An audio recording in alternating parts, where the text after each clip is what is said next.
Everyone, कैसे हैं सारे बच्चे? आई होप आप सभी बहुत अच्छे होंगे एंड बहुत अच्छे से पढ़ाई भी कर रहे हैं। सो देखिए बेटा, हमने क्लास 11 के बहुत सारे चैप्टर्स को रिवाइज किया एंड नाउ मैं आपको हेल्प करूंगी आपका थोड़ा सा माइंड क्लियर करने में कि आगे 12th में जाकर के आपको क्या क्या करना है।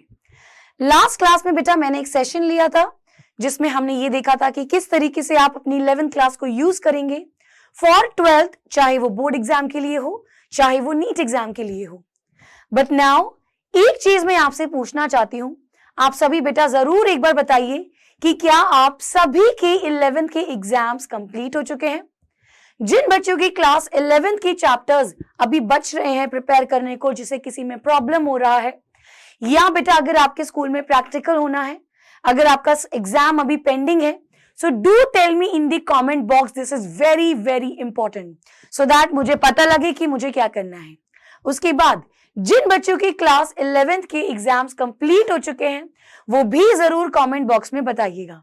नाउ आज मैंने यहाँ पे क्या किया है, एक स्पेशल क्लास में यहाँ पे लेकर के आई हूँ क्योंकि आप में से मेजॉरिटी ऑफ स्टूडेंट्स ऐसे बच्चे हैं जो कि आगे जाकर के नीट का एग्जाम देना चाहते हैं। अब देखिए बेटा, नीट के एग्जाम में क्लास 11th और क्लास 12th दोनों ही इंपॉर्टेंट है। ऐसा कुछ नहीं है कि ज्यादा क्वेश्चन कहां से आते हैं, बराबरी का हिसाब किताब है। नाउ अब आपको यह जानना है कि जो जो चीजें आपने क्लास 11th में पढ़ी है, आप कितना प्रिपेयर है नीट के लिए, या आपको कितनी तैयारी करनी है। अक्सर बच्चे क्या करते हैं, बहुत सारी किताबें खरीद के बैठ जाते हैं, बहुत सारे मॉड्यूल्स खरीद के बैठ जाते हैं कि हम ट्रूमैन पढ़ेंगे, हम प्रदीप पढ़ेंगे, ये पढ़ेंगे, वो पढ़ेंगे, डॉक्टर अली, न जाने कितनी किताबों को पढ़ने बैठ जाते हैं। बट ये सभी बच्चे भूल जाते हैं कि एग्जाम आपकी एनसीईआरटी से बाहर नहीं आएगा। और इसी चीज का एक सबूत मैं आज की क्लास में लेकर के आई हूं। आज बेटा हम breathing and exchange of gases पढ़ेंगे। मैं यहाँ पे आपका टर्म 2 का 11th का एक चैप्टर करा रही हूं। This is coming in your term 2 11th exam, breathing and exchange of gases. और यहाँ पे मैं मोस्ट इंपॉर्टेंट एमसीक्यू आपको कराऊंगी। इन एमसीक्यू से आपका चैप्टर भी रिवाइज होगा, आप ये भी देखेंगे कि आपको कितना याद है कितना नहीं, और तो और आप इन एमसीक्यू से ये भी देखेंगे कि कितनी तैयारी आप क्लास 11th में कर चुके हो फॉर योर नीट एग्जाम, या आगे क्लास 12th में आपको कैसे प्रोसीड करना है फॉर योर नीट एग्जाम। सो यहाँ पे आज जो मैं एमसीक्यू कराऊंगी वो बेटा आपके नीट एग्जाम में आए हुए हैं। ये लास्ट 10-12 सालों के कुछ प्रीवियस ईयर्स क्वेश्चंस हैं। आप देखिएगा, इन क्वेश्चंस को ट्राई कीजिए, और अगर आपको इस तरीके की क्लासेस चाहिए तो मुझे जरूर कमेंट करके बताइए। एंड नाउ स्टार्ट करते हैं आज की क्लास को। एक एक करके आपके पास क्वेश्चन आएगा। सबसे पहला क्वेश्चन आपकी स्क्रीन पे ये रहा। क्वेश्चन देखिए बेटा, ये डायग्राम आपको दिया है। बेटा डायग्राम बड़े इंपॉर्टेंट होते हैं आपके नीट के एग्जाम में। देखिए मैं बार बार नीट को फोकस इसलिए कर रही हूं क्योंकि जब एक बार आप क्लास 12th में जाएंगे तो आपको बोर्ड्स का बहुत प्रेशर है, और बिल्कुल होना चाहिए। आपको बोर्ड्स में बहुत बेहतरीन नंबर लेकर के आने हैं, क्योंकि नीट नहीं करना तो क्या, उसके लिए तो नंबर चाहिए। सो 12th को बहुत अच्छे से प्रिपेयर करना है, लेकिन साथ ही साथ आपको कभी कभी 11th को भी रिवाइज करना है। और किस हद तक रिवाइज करना है ये देखिए बेटा, एनसीईआरटी का डायग्राम है, एज इट इज उस पे सवाल पूछा गया है। क्वेश्चन अगर आप देखेंगे तो देखिए यहाँ पे क्या बोल रहा है, the figure shows a diagrammatic view. यहाँ पे ABC लेबल किया है, हमें बताना है कि कौन सा करेक्ट तरीके से लेबल्ड है। नीट 2013 का क्वेश्चन है। सो देखिए ए यहाँ पे क्या दिखा रहा है, दिस इज द ट्रैकिया। अगर मैं बी को देखूंगी तो बी बेटा ये जो लंग्स हैं ये वाली चीज को यहां पे मेंशन कर रहा है, यानी it is the pleural membrane. Yes और नो? चलिए नेक्स्ट बेटा, सी यहां पे ये जो डॉट डॉट्स है इसको बोल रहा है, यानी दिस इज द एल्विलाई। अगर मैं डी की बात करूं तो ये आपका डायफ्राम हो जाएगा। अब क्वेश्चन नंबर ए में देखिए, option number A, C is the alveoli, thin wall vascular bag like structure for exchange of gases. बिल्कुल सही आंसर है भाई। एल्वियोलाई में क्या होता है, गैसेस का एक्चुअली एक्सचेंज होता है। ये बेटा थिन वॉल्ड है, स्क्वामस एपिथेलियम टिश्यू से बनी होती है, तो जो ब्लड आ रहा है वो इसको कार्बन डाइऑक्साइड देता है और यहां से ऑक्सीजन लेकर के जाता है. So option number C A is absolutely right answer. Next question देखिए यहां पे नीट 2020 का क्वेश्चन है. Select the correct events occurring due to inspiration. Inspiration का मतलब है जब हम सांस अंदर लेते हैं. तो सांस अंदर लेते हैं तो एक बात बताइए, हम एयर को अंदर ले रहे हैं, एयर हमारी अंदर सक इन हो रही है. बेटा एयर अंदर कब पहुंच पाएगी? जब अंदर की वॉल्यूम को आप बढ़ा देंगे, यानी कि प्रेशर हमारा कम हो जाएगा. तो इन दो रिलेशन को बहुत अच्छे से याद रखना. जब बाहर का प्रेशर ज्यादा है, अंदर का प्रेशर कम है, कौन सा? एयर का प्रेशर. अब तब बेटा एयर आपके अंदर जाएगी, but at the same time अंदर का लंग्स का वॉल्यूम को भी इंक्रीज करना पड़ेगा. And pressure and your volume is inversely proportional. So अगर आप यहां पे देखेंगे the intra pulmonary pressure increases, this is absolutely wrong statement. Inspiration के समय पल्मोनरी यानी लंग्स के अंदर का प्रेशर कम रहता है, तभी गैस अंदर आ पाती है. तो ये बेटा इसका आंसर गलत हुआ. और वॉल्यूम बेटा इंक्रीज होती है ना कि डिक्रीज, तभी अंदर आ पाएगी एयर. तो ये दोनों तो यहां पे रॉन्ग हो गए. बाकी contraction of the diaphragm, contraction of intercostal muscles, this is absolutely right. Diaphragm contract होता है, रिब्स एक्सपैंड हो रही है, लिफ्ट हो रही है, वॉल्यूम बढ़ रहा है और एयर सक इन हो रही है. तो ये और ये यहां पे सही है. तो option number A is the right answer. ठीक है, चलिए अगला क्वेश्चन यहां पे देखते हैं. The tidal volume and expiratory reserve volume of an athlete is 500 ml. तो टाइडल वॉल्यूम कितनी कह रहा है? 500 ml कह रहा है. और expiratory reserve volume ERV 1000 ml कह रहा है. What will be the expiratory capacity? बड़ा सिंपल है. If the residual volume is 1200 ml. अब देखिए बेटा रेसिडुअल वॉल्यूम से मुझे यहां पे कोई लेना देना नहीं है. क्यों?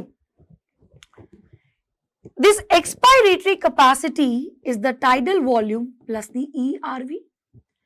अब जिन बच्चों को याद नहीं आ रहा ये क्या होता है बेटा, टाइडल वॉल्यूम क्या होती है? Which is the actual air that we breathe in and we breathe out. For example मैंने ब्रीथ इन किया तो जो मैं ब्रीथ इन कर रही हूं या जो मैं ब्रीथ आउट कर रही हूं that is the tidal volume. लेकिन बेटा ERV is the expiratory reserve volume. अब एक्सपायरेटरी यानी कि एक्सपायरेशन के समय. अब देखिए मैंने ब्रीथ आउट किया नॉर्मल, बस.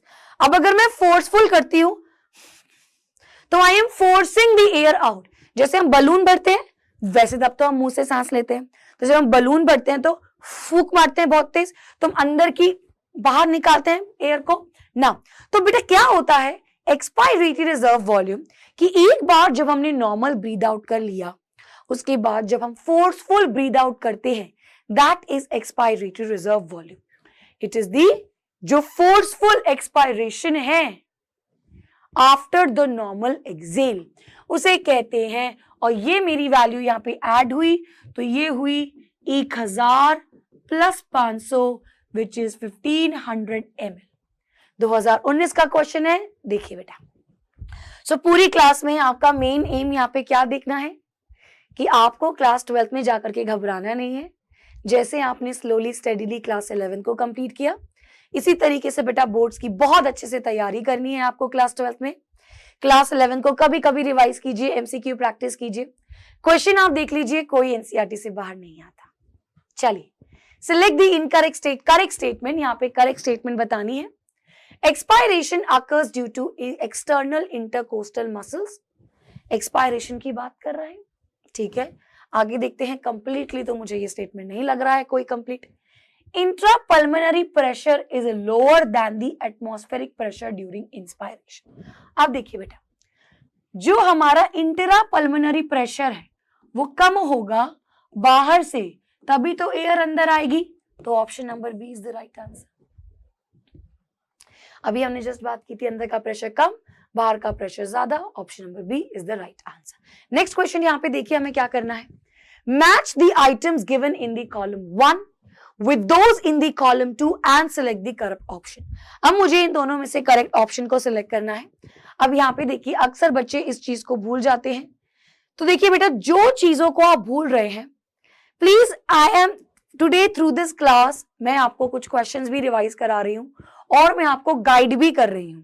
तो देखिए बेटा जो भी आपने क्लास 11 के नोट्स बनाए हैं आप उसे खोइए मत, आप उसको इंडेक्स में लिख लीजिए कि इस किताब में, इस नोटबुक में आपके ये चैप्टर के नोट्स हैं और उसको आगे पढ़ने के लिए अपने पास रखिए। इस तरीके के जो सवाल होते हैं जिसमें आपके फैक्ट्स एंड फिगर्स हैं, जो अक्सर बच्चों को याद करने में दिक्कत आती है, प्रॉब्लम होती है, भूलते हैं, तो वो बेटा आप चिट्स में, बुकलेट्स में एक ऐसी कॉपी अपनी मेंटेन करिए जो कि आपकी पूरी 11th और फिर आगे 12th की भी चलेगी, वो चीजें जो आप बार बार भूलते हैं। सो दैट मेरे पास भी था जब मैंने अपने मास्टर्स के हम लोग एंट्रेंस एग्जाम देते थे, तो it is very tough exam and seats बहुत कम होती है, कुछ 20-25 सीट्स होती हैं। तो उसमें बेटा मैं यही करती थी, मेरे पास एक नोटबुक था और उस पतली सी नोटबुक में मेरे पास वो केवल इंफॉर्मेशन थी जो याद करना मेरे बस में तो नहीं था, जैसे कि बहुत सारे साइंटिस्ट के नाम, बहुत सारी डेट्स, बहुत सारे सेंटर्स, ये सब। लेकिन जब उसी किताब में मैं उसको बार बार लिख रही थी और देखती थी तो मुझे पन्ना पन्ना तक याद हो गया था कि तीसरे पन्ने में मैंने इस टेक्नोलॉजी के साइंटिस्ट और डेट्स लिखी है, चौथे पन्ने में मैंने इस टेक्नोलॉजी की बात की है, तो वो एक इमेज आपको आंखों में छप जाती है। यही चीज आपको भी करनी है, ठीक है। चलिए अब यहाँ पे देखेंगे क्वेश्चन नंबर 5 में टाइडल वॉल्यूम की यहाँ पे बात कर रहा है। सो देखिए बेटा look at the option number B.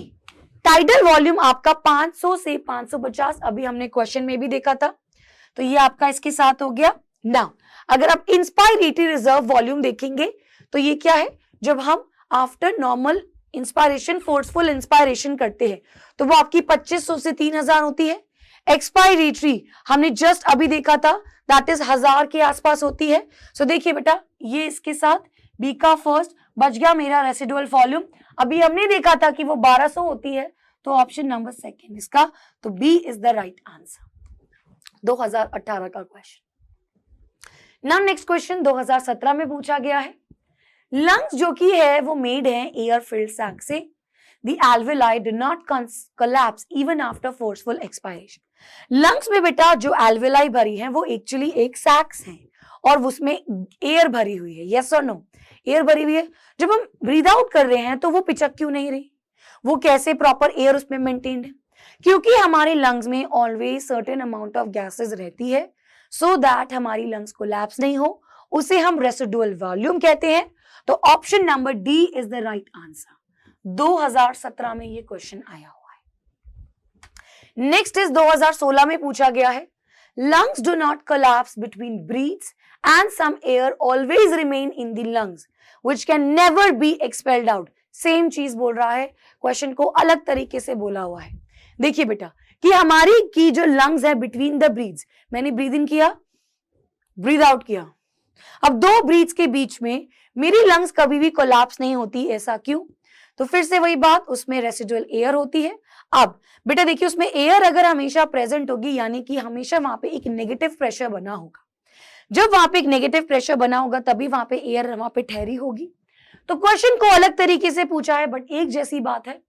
There is a negative intrapleural pressure pulling at the lungs wall, जो उसको बाहर की तरफ खींचती है और जो उसके अंदर एयर को मेंटेन करती है। तो option number B is the right answer. Positive तो नहीं हो सकता, नहीं तो एयर बाहर चली जाएगी, ठीक है। चलिए बेटा क्वेश्चन नंबर 8 2011। एक चीज और मैं आपसे कहना चाहूंगी, जैसे जैसे अब आप आगे अपना 11th को रिवाइज करेंगे, क्लास 12 बेटा अपना पढ़ेंगे, तो आप बहुत पुराने ईयर्स का कोई भी चीज नहीं करिए।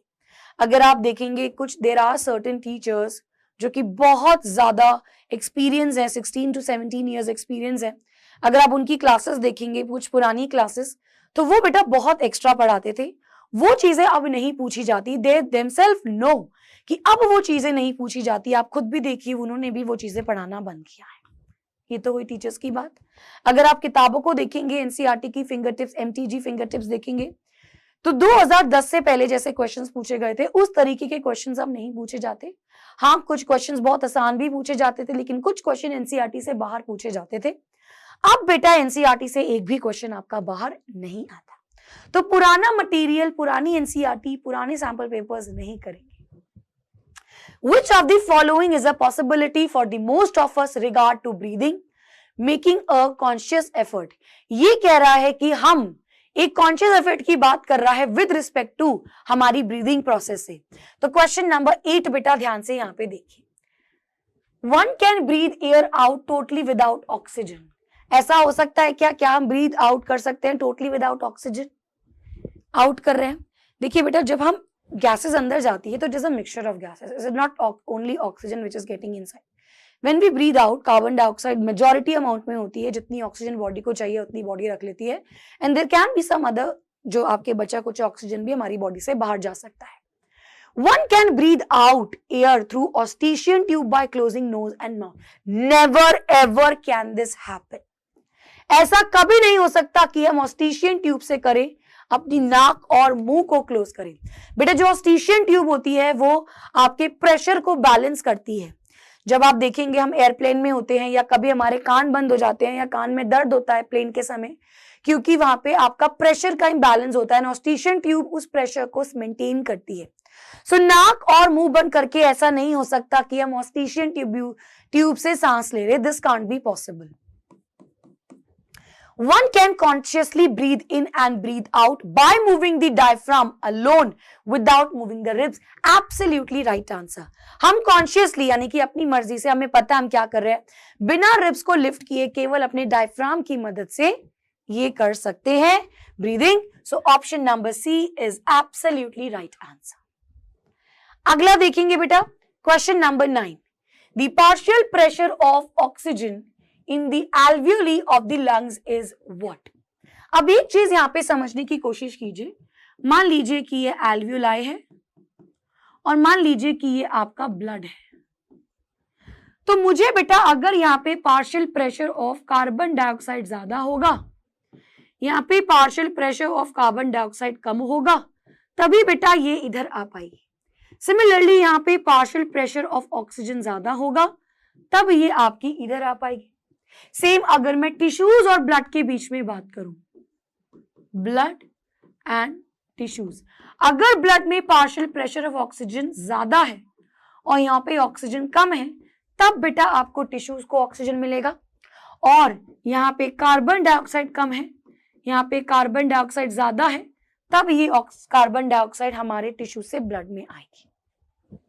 So now partial pressure of oxygen in the alveoli of the lungs is less than that of blood. आप बताइए ऐसा हो सकता है? नो बेटा, अगर वो ब्लड से कम होगा तो ये ब्लड को कैसे भेजेगा? तो ये हमेशा ज्यादा होगा, तभी आपका ऑक्सीजन इधर मूव करेगा। तो B is the right answer, it is more than the blood. ठीक है, चलिए क्वेश्चन नंबर 10। अब यहाँ पे एक क्वेश्चन दे रखा है, ये बेटा आपका एल्वियोलाई का पार्ट दे रखा है, आर्टरी दे रखी है और दिखा रखे हैं रेड ब्लड सेल्स। सो अगर आप देखेंगे तो ये बेटा आपकी दिस इज दी आर्टरी, ठीक है। अब जो भी एक्सचेंज होगा ब्लड का, ये आपका एल्वियोलर कैविटी है, this D is the basement membrane,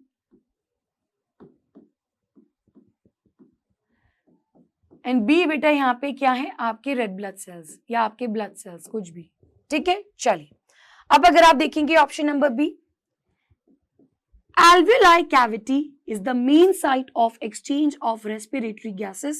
This is absolutely right. जो हमारा रेस्पिरेटरी पाथवे होता है वो दो पार्ट्स में होता है, एक जो हमारा कंडक्टिंग पार्ट है, कंडक्टिंग पार्ट बोले तो हमारा जो नोज से स्टार्ट हो जाता है, external nasal chambers, nasal cavity, internal nares, then बेटा हमारा पूरा आपका लारिंक्स पैरिंक्स सब कुछ आपका ये आ गया, आपका ट्रैकिया आ गया, देन आपका ब्रोंकाई आ गया, टिल योर, जब तक आपका ये कंडक्टिंग पार्ट चलता है। जब हमारे रेस्पिरेटरी ब्रोंकाई स्टार्ट हो जाते हैं, जहाँ पे हमारे ब्रोंकियोल स्टार्ट हो गए, जहाँ पे एक्चुअली एक्सचेंज होगा फर्दर मेरा अब यहाँ पे एल्वेलाई निकलेगा, सो वो मेरा रेस्पिरेटरी पार्ट है, वहां पे एक्सचेंज ऑफ गैसेस पार्ट होता है। अब उसमें जहाँ पे मेन एक्सचेंज गैसेस पार्ट है दैट इज द एल्वेलाई, तो option number B is the right answer. ठीक है, चलिए नेक्स्ट क्वेश्चन में आगे बढ़ते हैं, question number 11।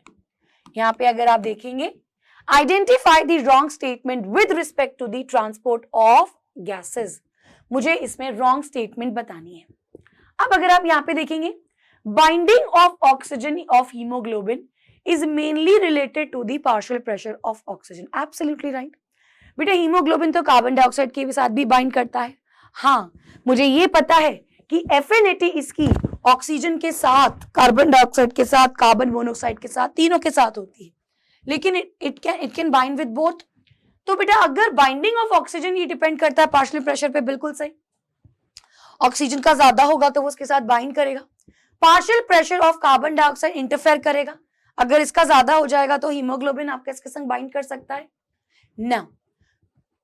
Higher H+ ion concentration in alveoli favour the formation of oxy haemoglobin, this is wrong. बेटा हायर H+ आयन का मतलब है आपका जितने ज्यादा H+ आयन्स होंगे उतना ज्यादा आपका एसिडिक। अगर आप देखेंगे जितना ज्यादा H+ आयन्स होगा उतना ज्यादा आपका एसिडिक होगा। तो हमें यहाँ पे लो पीएच चाहिए। This is low pH, this is your low pH, उतना ज्यादा लो पीएच होगा। मुझे इसकी रिवर्स कंडीशन चाहिए। मुझे यहाँ पे अगर मेरा लो H+ आयन्स कंसेंट्रेशन होगा तब बेटा मेरा फेवर करेगा ऑक्सी हीमोग्लोबिन। सो 11th का यहाँ पे आपका हो जाएगा सी। अगर आप ऑप्शन नंबर डी देखेंगे तो लो PaCO2 in the alveoli favour the formation of oxy haemoglobin, ये भी सही है, पार्शियल प्रेशर की बात कर रहा है, तो option number C is the wrong statement. NEET 2020 का क्वेश्चन। नेक्स्ट बेटा 2016 का क्वेश्चन है, reduction of the pH of blood will what. Same वही बात है, अभी मैंने आपको बताया कि अगर पीएच मेरा कम होगा, या मैं बोलूंगी एसिटिक ज्यादा होगा, या मैं बोलूंगी कि मेरा हायर H+ आयन कंसेंट्रेशन होगा, ठीक है, तो उस केस में मेरा जो ऑक्सीजन है और जो मेरा हीमोग्लोबिन है उसकी एफिनिटी कम होगी। सो यहाँ पे decrease in the affinity of haemoglobin with the oxygen. तो क्वेश्चन नंबर 12 का आपका हो जाता है दिस। ठीक है, चलिए नेक्स्ट यहाँ पे बात करते हैं question number 13। Approximately 70% of the carbon dioxide is absorbed by the blood will be transported to the lungs। Question क्या कह रहा है कि अप्रोक्सीमेटली जो 70% आपका कार्बन डाइऑक्साइड एब्जॉर्ब होता है ब्लड के थ्रू, वो बेटा हमारे लंग्स के थ्रू ट्रांसफर होता है। अब देखो ये कैसी बात है, किस फॉर्म में होगा, तो हमने पढ़ा था कि सबसे ज्यादा ये होता है as bicarbonate ions. Clearly NCERT का क्वेश्चन है, मैक्सिमम अमाउंट में बाइकार्बोनेट आयंस में होता है। अगर आपको ये याद नहीं हो तो क्लास 10th की बात आपको याद होगी कि जो कार्बन डाइऑक्साइड है वो डिसॉल्व फॉर्म में होता है। सो कार्बन डाइऑक्साइड बेटा क्या करता है, ये हमारा प्लाज्मा में डिसॉल्व हो जाता है। So what basically happened is, तो let's suppose this is your water, इसके साथ तुम्हारा कार्बन डाइऑक्साइड डिसॉल्व हो करके ये बेटा कार्बोनिक एसिड बना देता है, और ये होता है with the help of an enzyme carbonic anhydrase. और अगर मैं यहाँ पे बात करूं ये कार्बनिक एसिड उसके बाद ये बेटा डिसोसिएट करता है into bicarbonate ion HCO3 minus plus H+। तो ये यहाँ पे बाइकार्बोनेट आयन्स बनाता है। तो 70% इस तरीके से है, तो option number E is the right answer. ठीक है, चलिए नेक्स्ट क्वेश्चन यहाँ पे बढ़ते हैं, क्वेश्चन नंबर 14। अब अगर आप यहाँ पे देखेंगे, as a large portion of oxygen remain unused in the human body even after it uptake, कि भले ही मेरे टिश्यू ने उस ऑक्सीजन का अपटेक कर लिया लेकिन उस ऑक्सीजन को हम यूज नहीं करते, दैट इज व्हाई। अब इसका बड़ा सिंपल सा हिसाब किताब है बेटा। देखिए हमें मस्कुलर एक्टिविटी करनी है, बाद में हमें एक्स्ट्रा एक्सरसाइज जो भी हमारी होती है, हमारी मसल्स की एक्टिविटी हम मूव करते हैं कंट्रैक्शन रिलैक्सेशन में, उन चीजों के लिए हमें थोड़ा सा एनर्जी को बचाना है, उस चीज के लिए मुझे ऑक्सीजन को बचाना है ताकि मैं वहां पे इजीली बाद में ये सारी एक्टिविटी परफॉर्म कर सकूं। So it act as a reserve during the muscular exercise. तो option number E is the right answer. ठीक है, चलिए नेक्स्ट बेटा यहाँ पे बात करते हैं क्वेश्चन नंबर 15 की। The bulk of carbon dioxide is release from the body into the blood is present as what? Question देखिए क्या बोल रहा है, जो बल्क ऑफ कार्बन डाइऑक्साइड है, हमारी बॉडी का जो मेजॉरिटी ऑफ कार्बन डाइऑक्साइड है, ये बॉडी से रिलीज होता है, कहां से? टिश्यूज से, इनटू द ब्लड, मतलब टिश्यू से ये जब ब्लड में आ रहा है तो मेजॉरिटी ऑफ कार्बन डाइऑक्साइड किसके थ्रू आ रहा है? अब यहाँ पे देखिए, bicarbonate ions in the blood plasma and RBC. ध्यान से सुनिए बेटा, अब आप बोलेंगे मैम इस फॉर्म में तो सबसे ज्यादा बेटा ट्रांसपोर्ट हो रहा है, हमारे टिश्यूज में पहुंच रहा है। ये बात कर रहा है release from the body tissues into the blood is present. अब ये मेरा यहाँ पे मैक्सिमम तो नहीं है, अगर मैं फ्री कार्बन डाइऑक्साइड की देखूंगी तो ये तो चलो बिल्कुल नहीं हुआ। कार्ब अमीनो हीमोग्लोबिन, ये भी नहीं होता बेटा। 70% ऑफ कार्ब अमीनो, अब अगर मैं यहाँ पे देखूं क्लियरली मुझे दिखा है 70% of carb amino haemoglobin and 30% as bicarb. यहाँ पे अगर मैं बात करूंगी तो ये एक कंप्लीट इंफॉर्मेशन नहीं है। अगर मैं carb amino haemoglobin is what, जब मेरा कार्बन डाइऑक्साइड हीमोग्लोबिन के साथ बाइंड कर रहा है, क्योंकि जब टिश्यूज से कार्बन डाइऑक्साइड निकल रहा है तो हायर एफिनिटी है, तो वो बेटा उसको लेकर के जा रहा है, तो वहां पे मेरा कार्ब अमीनो हीमोग्लोबिन बनता है। कंफ्यूज हो जाते हैं कुछ बच्चे कार्बोक्सी हीमोग्लोबिन में, तो दैट इज बेटा जब कार्बन मोनोऑक्साइड हीमोग्लोबिन के साथ बाइंड होता है। तो ये मेरा मैक्सिमम है 70% और 30% मेरा बाइकार्बोनेट आयंस जो इस तरीके का है, और मैक्सिमम अमाउंट में बाइकार्बोनेट आयन की तरफ से ट्रांसपोर्ट होता है। ठीक है, चलिए नेक्स्ट क्वेश्चन यहाँ पे देखेंगे, question number 16। When you hold your breath, which of the following gases in the blood would first lead to the urge of breath? जब बेटा लेट्स सपोज हमने सांस लिया, अब ऑब्वियसली जब मैंने सांस ली होगी तो इससे पहले जब सांस ली होगी तो कुछ ऑक्सीजन वहां पे रिटेन हुई होगी, रेसिडुअल होगी जो काम कर रही है। अब जब मैंने दोबारा ऑक्सीजन लिया, ये ट्रांसपोर्ट हो रहा है। ओके, अब क्या होगा, साइड बाय साइड टिश्यू में से कार्बन डाइऑक्साइड भी आता है जो मुझे एक्सेल करना होता है। एक समय पे जब ऐसा आ रहा है कि मैंने अपनी ब्रीथ को होल्ड कर लिया, मैं एक्सेल नहीं कर रही हूँ, तो हमें दम घुटता है, हमें मन करता है जल्दी से एक सांस ले लो, और हम तेजी से एक सांस लेते हैं। तो वो क्यों? क्योंकि हमारी बॉडी में कार्बन डाइऑक्साइड का लेवल बढ़ जाता है, उसकी वजह से अर्ज होती है कि जल्दी से हमें ऑक्सीजन चाहिए। सो फॉलिंग ऑफ कार्बन डाइऑक्साइड नहीं, राइजिंग ऑफ कार्बन डाइऑक्साइड। अब यहाँ पे भी ठीक लिखा है, लेकिन ये कंप्लीट स्टेटमेंट है, rising of carbon dioxide and falling of oxygen concentration. तो ऑप्शन नंबर बी आपका 16 का हुआ इज द राइट आंसर। अच्छा, एक मिनट रुको, देखो थोड़ा सा कंफ्यूज कर दिया क्वेश्चन में। अगर यहाँ पे लिखा है rising and falling of oxygen concentration, ठीक है, ये हो रहा है, लेकिन जो हमें फोर्सफुल ब्रीथ करना है, जब मैंने यहाँ पे होल्ड किया अपनी ब्रीथ को, तो जो अर्ज होती है ना, वो केवल इसके कारण होती है। तो ध्यान रखेंगे, जिस कारण आप यहाँ पे ब्रीथ करने की जो अर्जिंग होती है, that is only because of option number D, only because of carbon dioxide की इंक्रीज कंसेंट्रेशन। ठीक है, तो डी होगा, बी नहीं होगा। अक्सर कभी कभी ऐसे कंफ्यूजन होते हैं, तो अच्छा हुआ ये वाला क्वेश्चन यहाँ पे आया है। अब आप देख लीजिए बेटा, even teachers can be confuse. अब कई बार बहुत सारी चीजें हम लर्न करते हैं, प्रिपेयर करते हैं, फिर उसके हिसाब से आंसर मार्क करते हैं, और अक्सर हमारे आंसर गलत हो जाते हैं। तो यहाँ पे एक और चीज मैं आपको गाइड करना चाहती हूँ, आप प्लीज बहुत सारे एमसीक्यूज प्रैक्टिस कीजिए। शुरुआत से ही क्लास 12 में आपको बहुत सारे एमसीक्यू प्रैक्टिस करना है, बिकॉज एमसीक्यू प्रैक्टिस करने से ही बेटा हम जो भी अपनी जो हमने लर्निंग है उसको हम देख पाते हैं कि हम कितना अप्लाई कर पा रहे हैं, और हमें कॉन्सेप्ट की और क्लैरिटी ही मिलेगी हमेशा। चलो, question number 17। Due to the increasing airborne allergens and pollutants, many people in the urban areas are suffering from respiratory disorders.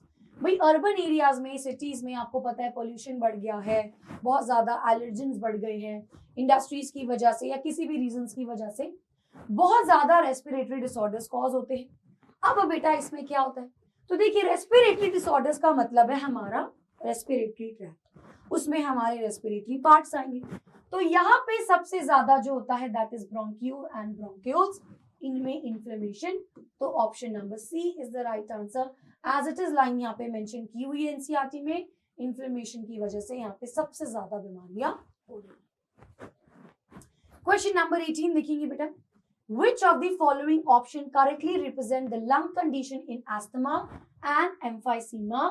अब यहाँ पे देखिए बेटा, इन दोनों में यहाँ पे डिफरेंस पता लगाने में कोशिश करना। एम्फाइसीमा आपका सिगरेट स्मोकिंग से भी होता है, और याद रखेंगे एम्फाइसीमा आपका मेन जो है वो एल्वियोलाई को टारगेट करता है। तो कभी भी कोई क्वेश्चन आएगा which is related to alveoli, that will be your emphysema. ये उसका सरफेस एरिया कम कर रहा है, ये बेटा एल्वियोलाई को डिस्ट्रॉय कर रहा है, तो एम्फाइसीमा आपका इससे रिलेटेड है। एस्थमा इन सब में आपका अगेन ब्रोंक्यूल्स और इसमें इरिटेशन, इन्फ्लेमेशन ये सब होती है। सो देखिए बेटा, which of the following correctly represent the lung condition in asthma?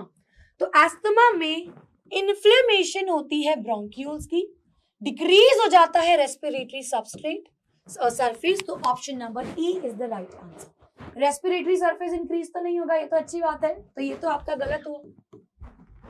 और रिस्पेक्टिवली बताना है तो एम्फाइसीमा के लिए सरफेस, एस्थमा के लिए ब्रोंक्यूल्स, नंबर ऑफ ब्रोंक्यूल्स से तो कोई मतलब नहीं है, ये भी गलत, तो option number E is the right. Now next is question number 19, which of the following is an occupational respiratory disorder? Occupational disorders वो होते हैं जो हमारी डेली रोजमर्रा की आदतों से हो रही है, मतलब जो हमारे ऑक्यूपेशन की वजह से हो रही है। जैसे अगर कोई एक आदमी है जो किसी फैक्ट्री में काम करता है और उस फैक्ट्री में लेट्स सपोज माइनिंग होता है, तो उस माइनिंग की वजह से जो उसके हाथों नील्स का कलर, जो डिपोजिशन हो रहा है, जो वो इनहेल कर रहा है गैसेस, वो उसको उसके ऑक्यूपेशन की वजह से हो रहा है। अगर लेट्स सपोज कोई फैब्रिक इंडस्ट्रीज में काम कर रहा है या कोई मेटल इंडस्ट्रीज में काम कर रहा है, तो एस्बेस्टोस फाइबर्स की बॉडी में जा रहे हैं, so that is because of कि वो पर्टिकुलर इंडस्ट्री में काम कर रहा है। सिमिलरली बेटा, सिलिकॉसिस एक तरीका, एक सिलिकॉसिस जिन इंडस्ट्रीज में, so बहुत सारी इंडस्ट्रीज में सिलिका यूज होता है, तो एक जब हम इसको इनहेल करते हैं, सो दैट इज सिलिकॉसिस, जो हमारी लंग्स को डैमेज कर रहा है, उसमें फाइबर्स कॉज कर रहा है, उसमें फिब्रोसिस कर रहा है, नोड्यूल्स बना रहा है, तो option number B silicosis is an occupational disorder. Emphysema cigarette smoking से होती है, ये हैबिट से होता है। बोटुलिज्म बेटा, it is food poisoning, it is not related to respiratory disorder. Anthracosis is also not related to respiratory disorder. ये respiratory disorder है, रेस्पिरेशन ट्रैक्ट को खराब करता है, जीआई ट्रैक्ट को भी खराब करता है, गैस्ट्रोइंटेस्टिनल, लेकिन ये एनिमल्स के लिए होता है, ये occupational disease. Next is question number 20, name the chronic respiratory disorder जो सिगरेट स्मोकिंग कॉज करती है। तो हमने अभी जस्ट इसके बारे में पढ़ा। There is only one which you have to remember for cigarette smoking and that is emphysema, तो option number C is the right answer. Next बेटा, asthma may be attributed to. अब एस्थमा मेरा एक allergic response create करती है।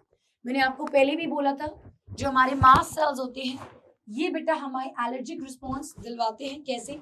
इनमें से कुछ कुछ सब्सटेंस रिलीज होते हैं, जैसे कि सीरोटोनिन या हेपारिन, हिस्टामिन। ये बेटा जब सब्सटेंसेस आते हैं इट कॉजेस इन्फ्लेमेशन वगैरह। फिर हम जो भी दवाइयां खाते हैं वो एंटी हिस्टामिनेज होती है ताकि वो उसको कम कर सके। सो एलर्जिक रिएक्शन होता है अस्थमा में, so it is because of mast cells. So allergic reaction of mast cells in the lungs, तो option number D is the right answer. Next यहाँ पे देखेंगे question number 22, name the pulmonary disease in which alveolar surface area involved in gas is drastically reduced to damage the alveolar walls। फिर से वही question जहां पे alveoli का surface area कम हो रहा है, सेम क्वेश्चन को अलग अलग तरीके से पूछा गया है, it is emphysema. And the last question of today's class बेटा, which of the following is the correct statement for respiration in humans। तो 23 में अगर आप देखेंगे, सिगरेट स्मोकिंग में लीड टू इन्फ्लेमेशन, नहीं, इन्फ्लेमेशन एलर्जी से होता है, इन्फेक्शन से होता है, सिगरेट स्मोकिंग से नहीं होता, तो this is wrong. Neural signals from pneumotaxic center is pons region of brain can increase the duration of inspiration, no बेटा, ये भी आपकी गलत है। Workers in the grinding and stone breaking, ये can be suffer from fibrosis, yes, absolutely right answer। About 90% of carbon dioxide is carried by hemoglobin, no, तो option number C is the right answer. So with this thing बेटा हमने आज की class को खत्म किया। जो बच्चों, मैं आपको ये बताना चाहती हूँ, जो बच्चे लेट आए बेटा अगर आपको इस तरीके की क्लासेस करनी है तो मुझे कमेंट्स में जरूर बताइएगा। Let me repeat everything one more time. अब आपको क्लास 12 में बहुत अच्छे से तैयारी करनी है। आप में से बहुत सारे ऐसे बच्चे हैं जो आगे नीट के लिए प्रिपेयर करेंगे। तो मेरा मकसद यही था कि जो आपने क्लास 11th में पढ़ा है, क्या वो आप पता है कि आपको किस तरीके से वो नीट में मदद करेगा। दैट इज वाई मैं यहाँ पे क्वेश्चंस लेके आई हूँ MCQ, सो दैट आपका टर्म 2 भी रिवाइज हो जाए और आपको ये भी अनुमान लगे कि नीट में क्लास 11 से कैसे क्वेश्चंस आए। इसी तरीके से you have to study for class 12 और आपको MCQ नीट के इंपॉर्टेंट MCQ की कौन सी क्लास कौन से चैप्टर के MCQ चाहिए तो मुझे बेटा जरूर बताइएगा। हम मिलेंगे नेक्स्ट टाइम। आज के लिए इतना ही। So bye bye and thank you.